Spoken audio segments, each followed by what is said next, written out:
Day 4 of school being back in session. People are judgmental. I can be kind. I had my hair up in a ponytail. Today, at the end of the day, I had a couple people come into my room, and I was supposed to give them a explanation of what we do, how we do things differently, and just what we do and what we're all about. I'm the behavior room, so I help kids regulate and do that kind of stuff. I love them, and I help them be a better form of themselves. It's kind of what I do.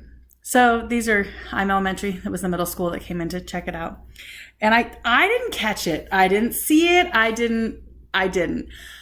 I stood up out of my desk, slid my flip-flops on because I wasn't wearing any shoes because no kids are at school right now, and we're just kind of doing our setup and regulate and getting everything ready.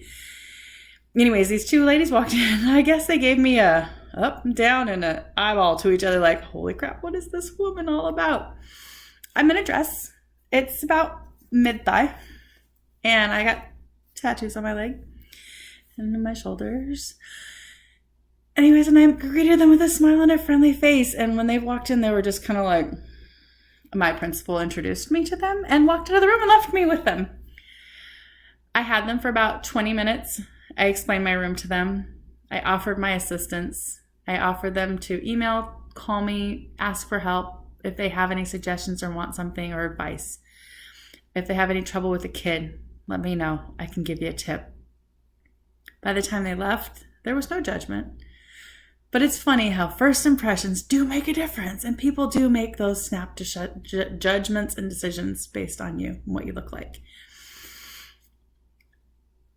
I want to be the face for change. I want to be the face for, oh, she does have dreadlocks and she's not a size 0, but she's one of the friendliest people I've ever met in my life, who's welcome and open and giving and caring. I would rather be an open and willing and giving and caring person than a skinny, tight, grumpy, you know what I mean.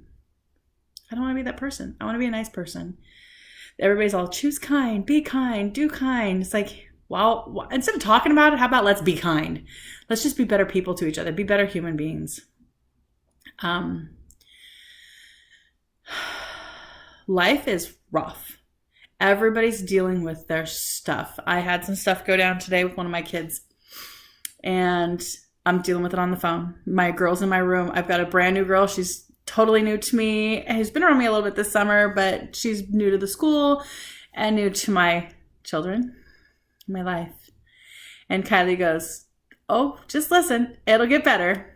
And she was like, oh my gosh, you're dealing with, and how do you, and you have to work and you're still, it was some heavy stuff, heavy stuff, like life or death kind of stuff. And it's heavy, it's hard to deal with, and it's hard to be a mom of adult children who have children and are trying to be adults and have a marriage and a family, and give them the encouragement they need to keep their marriage sound and solid and love each other and be a better human being to their spouse. We are two selfish people living in a little tiny house. No matter how big it is, it's a little tiny house in a little tiny world where you have to give of yourself every day to the other person. I'm not a big person on counseling, but sometimes it's a good thing if you get the right person with the right motive to pull you together and unite you as one, as marriages are intended to be. I want my children to be strong and healthy and have relationships with each other that are like no other. My husband and I have other friends. He's got other friends. We are each other's best friend by all means. I have people in my life that I've had in my life for longer than my husband's been in my life. But my husband ultimately knows things that even they don't know. He's my best friend. He is my confidant. He is my hand to pick me up when I'm falling down. He's my shoulder to cry on when everything's falling apart. Family is so important. And it's really hard to see my adult children learning how to be good husbands and wives, learning how to be good mommies and daddies. And when their worlds are falling apart, they come to me. And I have these big shoulders to help them and to hang on to them. And is my goal in life was to raise my children to be amazing adults. And I have 3 amazing adults and 2 of them who are married. So I have 5 amazing adults in my life. But it doesn't mean it's easy. It's hard work, and it's selfish people trying to live together and cohabitate and make decisions and be kind to each other. And we have to be selfless in a marriage.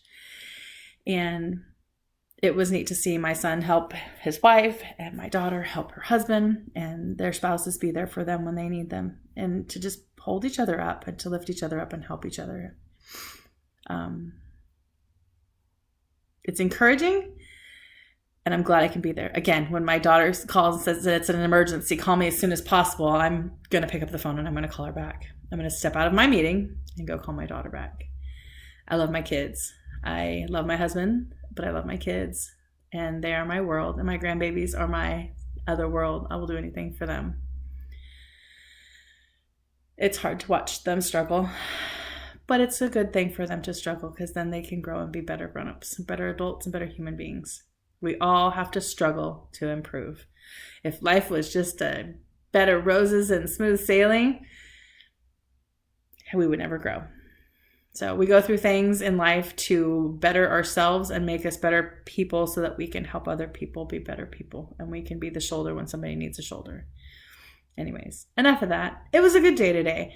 I love having my kids back at my adult children, kids back at school. I have 4 or 5 early 20-year-olds that work with me in my department, and I absolutely call them my children. I love them. They've been with me for many years. Some of them have been with me since they were in high school, and I absolutely adore them and enjoy working with them and spending time with them and guiding them and directing them like I would my own children.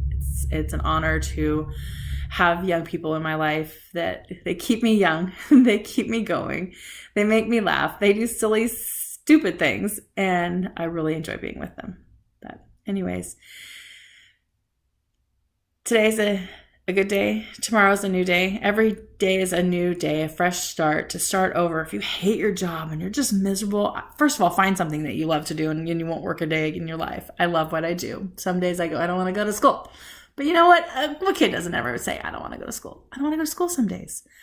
But I do love my job, and I love my kids, and I love spending time with my little kids and my big kids and my grown-up kids and my adult kids and my old people that act like kids. I love people. I like being around people, but sometimes I just want to come home, like I did today, to a house that's empty and it's quiet and it's clean, and just enjoy the solitude of a few minutes by myself to take care of me and let everything just kind of dissipate. But anyways, my husband just got home, so here's to a healthier, happier you and me.